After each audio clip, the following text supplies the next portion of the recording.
गुरुर्ब्रह्मा गुरुर्विष्णु गुरुर्देवो महेश्वरः गुरुर्साक्षात् परब्रह्म तस्मै श्री गुरवे नमः।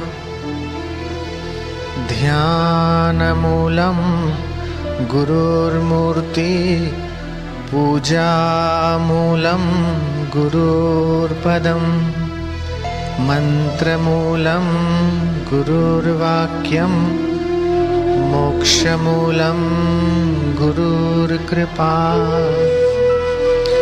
अखण्डमण्डलाकारं व्याप्तं येन चराचरं तत्पदं दर्शितं येन तस्मै श्री गुरवे